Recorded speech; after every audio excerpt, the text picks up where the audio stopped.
मनोज जी, आप यहाँ पर यूजली सोना ट्रैक करते हैं, लेकिन इस साल ऐसा कोई नहीं है जो चांदी ट्रैक नहीं कर रहा है। आप कैसे देख रहे हैं चांदी को, और यहाँ पर कोई प्राइस सेंस जो आपके पास हो? नमस्कार मनीषा जी। थैंक यू मुझे इनवाइट करने के लिए।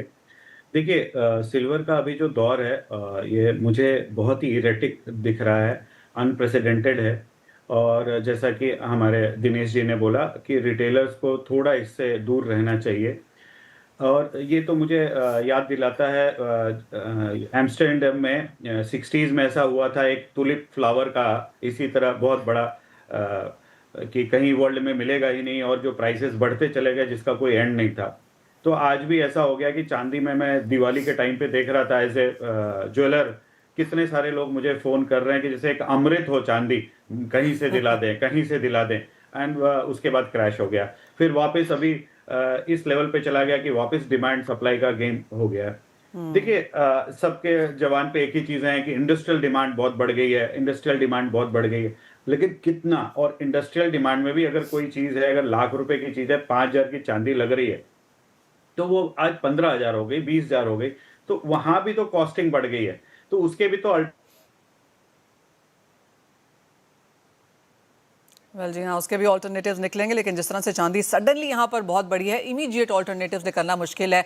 और जैसे मनोज जी यहाँ पर कह भी रहे थे, एक चीज़ है यहाँ पर डिसलोकेशन, क्योंकि यूएस में यहाँ पर अच्छे खासे चांदी के स्टॉक्स हैं, लंदन और शंघाई में नहीं है। तो जो ये जोग्राफिक डिसलोकेशन है चांदी की, क्लियरली ये भी प्राइसेस में है। और जिस तरह से फंड्स यहाँ पर शॉर्ट थे, तो वो शॉर्ट स्क्वीज जो हमने अक्टूबर में आते हुए देखी, ये कुछ एक रीजंस हैं जिन्होंने पूरी की पूरी चांदी के मूव्स को, चाहे वो ऑन पेपर है, ऑन ग्राउंड है, काफ़ी हद तक यहाँ पर डिसरप्ट किया। मनोज जी, आप बता रहे थे हमें कि किस तरह से मूवमेंट देखने को मिल सकती है आगे। नहीं तो वही मैं बता रहा था। बहुत लोग स्पेकुलेशन कर रहे हैं कि यूएस जी। गवर्नमेंट जो है इसको क्रिटिकल मेटल अनाउंस कर देगा तो 3 डिजिट में चला जाएगा। देखिए अपसाइड का कोई एंड नहीं है। इस तरह के उतार चढ़ाव में वो 100 भी चला जाए, 110 भी चला जाए, लेकिन एक चीज याद रखिएगा कि ये इसका जो भी प्रॉफिट बुकिंग फेज आएगा वो पेनफुल होगा, काफी पेनफुल होगा। तो उसके लिए हमेशा इन्वेस्टर को तैयार रहना चाहिए। और ये नहीं भूलना चाहिए कि चांदी पहले भी 1/3 प्राइस में जा चुका है कई बार।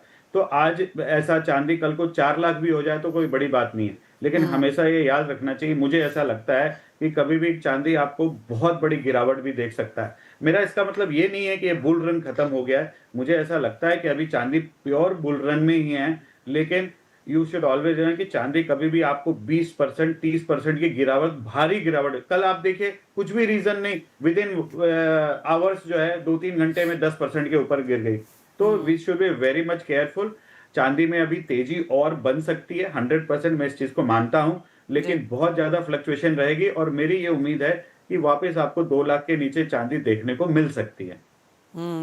और अगर ऐसा होता है तो और मुनाफा वसूली भी देखने को मिल सकती है। और ऑफ कोर्स जिस तरह की खबरें दिनेश जी कल यहाँ पर आ रही थी कि कोई ग्लोबल बैंक्स हैं जिनको लिक्विडेशन करना होगा, और इसलिए चांदी में हमने कोई एक चेन रिएक्शन यहाँ पर आता हुआ देखा, शायद वो यहाँ पर बनता हुआ नजर आया था। लेकिन अगर हम कैलकुलेशन के तौर पर देखें तो 100 या 150% बढ़ने के बाद अगर इसमें 50% की भी करेक्शन आती है तो वो आधे से कम यहाँ पर होगा। तो क्लियरली मैथमेटिक्स के तौर पर एक बहुत शार्प क्रैश या करेक्शन फिर भी यहाँ देखने को नहीं मिलेगा।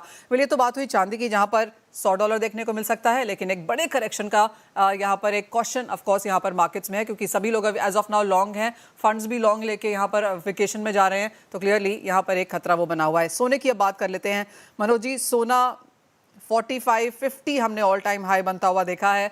4800 5000 की अटकलें अब अगले साल के लिए। देखिए मनीषा जी, इस बात से तो मैं 100% मानता हूं कि 2024 और फिर 2025 बहुत बड़ा सोने का इन्वेस्टमेंट रिटर्न देखने को मिला। लेकिन मुझे 2026 में ऐसा नहीं बोलता हूं कि बुल रन खत्म हो गया है, लेकिन बहुत बड़ी जो 2025 में जिस तरीके से आया उस तरह 2026 में देखने को नहीं मिलेगा।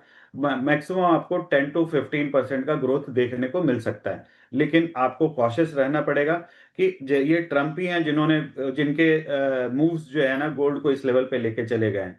तो आज वो उन्होंने पहले भी अनाउंसमेंट उन्होंने कर दी है जिस तरह की कि भाई 1% तक फेड रेट, नया जो हमारा फेड चेयरमैन है वो 1% तक लेके आए।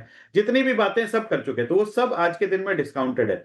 अब जो है ये देखना ये है कि क्या जियो पॉलिटिकल अपना क्या मूव लेता है, जैसे रशिया का अभी क्या मूव लेता है। उनकी चीजें जो फ्रीज हुई हैं, जो उनके उनके एसेट है, उसको वो फ्रीजिंग अनफ्रीज होती है कि नहीं।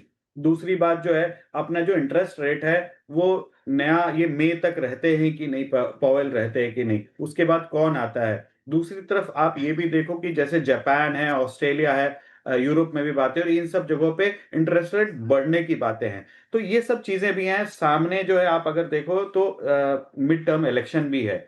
तो अगर वहां पे चीजें नरम होती हुई नजर आई तो एक बड़ा प्रॉफिट बुकिंग भी आपको 2026 में मिल सकता है। तो मेरा हिसाब ये है कि risk is to reward ratio जो है ना, बहुत बड़ा है। उधर आपको 10% तक का रिवॉर्ड 2026 में मिल सकता है सोने में, लेकिन यहाँ गिरावट मुझे 20% तक भी आ सकती है अगर ये चीजें सब स्टेबल होते हुए नजर आए तो।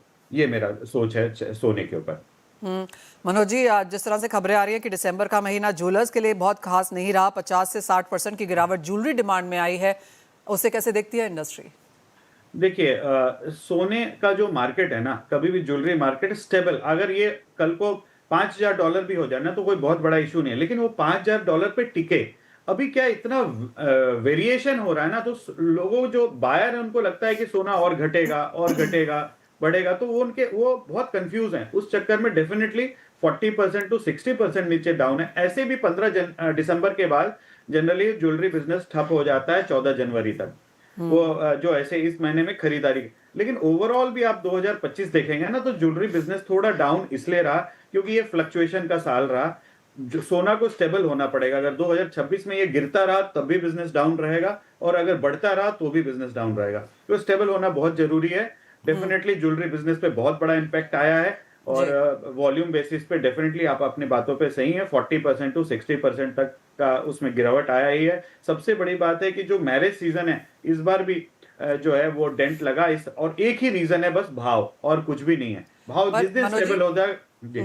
मनोज जी, सोने चांदी में यहाँ पर जरूर तेजी देखने को मिली है, लेकिन डायमंड के प्राइसेस, और मैं रेपोर्ट की रिपोर्ट पढ़ रही थी, स्मॉल डायमंड जो कि इंडिया में बहुत चलते हैं, 10% की गिरावट यहाँ पर अब भी है। तो डायमंड में लोग नहीं, मैं आपको बताऊं, डायमंड में ना साइज के ऊपर है।